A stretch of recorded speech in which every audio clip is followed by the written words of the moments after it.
Assalamualaikum warahmatullahi wabarakatuh. Apa kabar semuanya?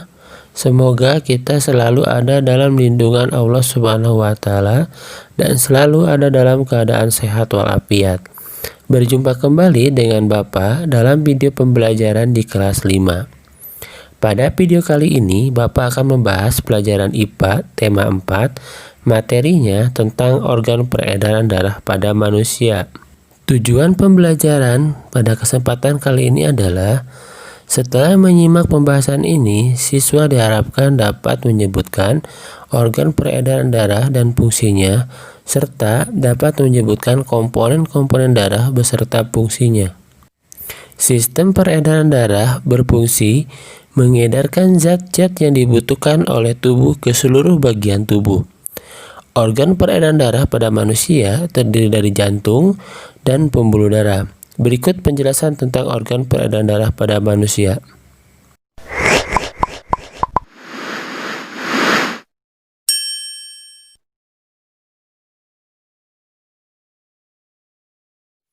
Organ peredaran darah manusia yang pertama adalah jantung. Coba kalian perhatikan gambar jantungnya.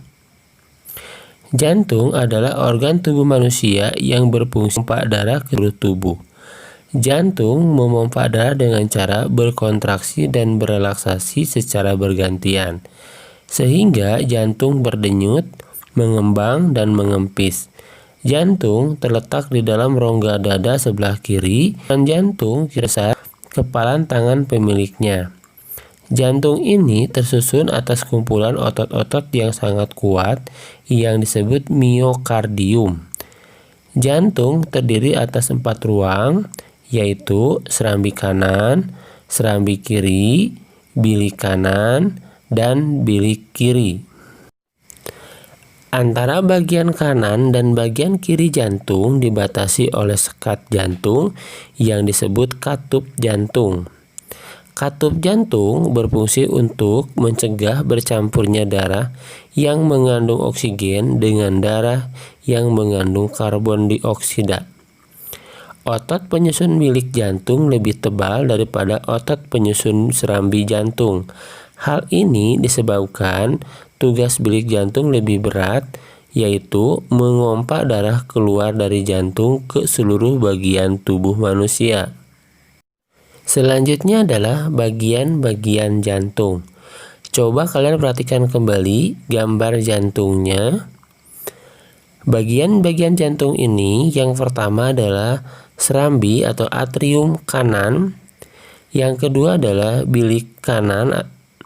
Yang ketiga adalah serambi atau atrium kiri.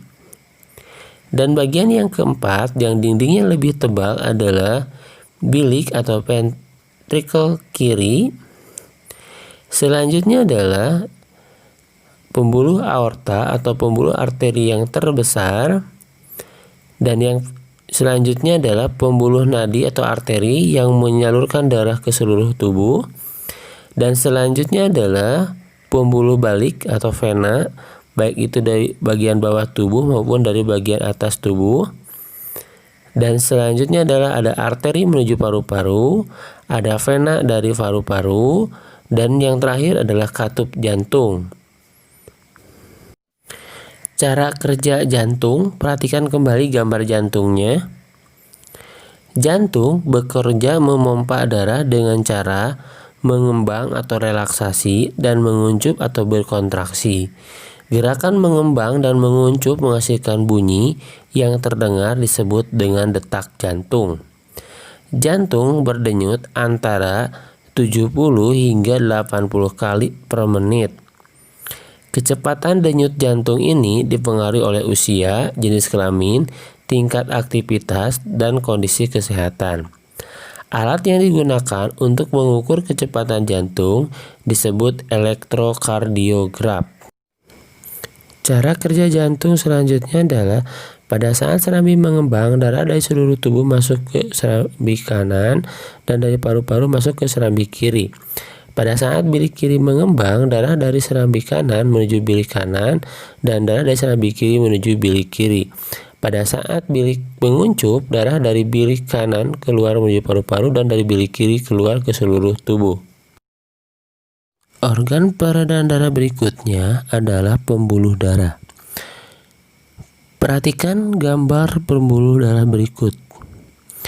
Pembuluh darah merupakan saluran tempat mengalirnya darah dari jantung ke seluruh tubuh dan dari seluruh tubuh kembali lagi ke jantung. Pembuluh darah terdiri atas dua jenis, yaitu pembuluh nadi dan pembuluh balik.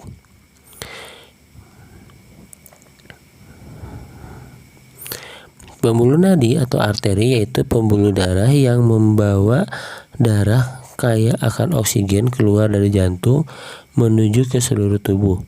Pembuluh nadi yang paling besar disebut aorta. Pembuluh balik adalah pembuluh darah yang membawa darah dari seluruh tubuh kembali ke jantung. Pembuluh kapiler adalah pembuluh darah yang sangat halus yang berhubungan langsung dengan sel-sel tubuh manusia.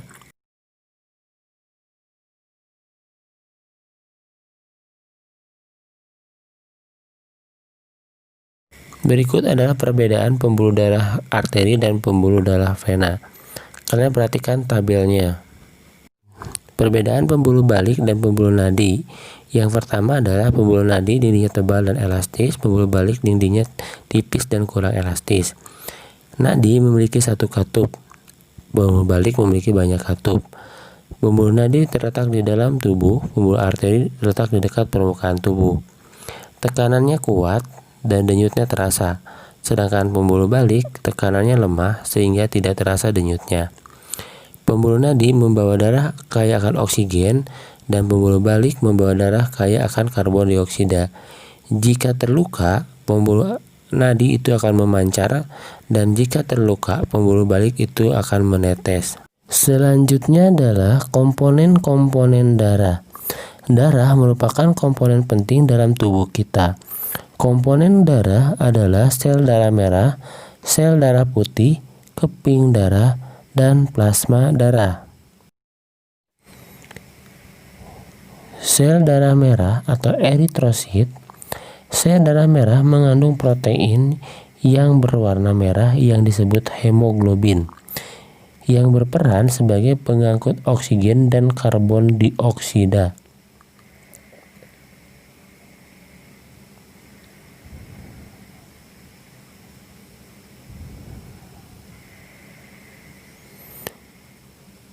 Sel darah putih atau leukosit. Sel darah putih berperan membunuh kuman yang masuk ke dalam tubuh kita.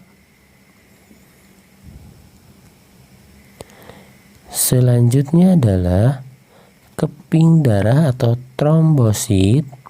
Trombosit berperan dalam proses pembekuan darah dan penyembuhan luka. Dan yang keempat, komponen darah berikutnya adalah plasma darah. Plasma darah merupakan bagian cair dari darah yang terdiri atas 90% air.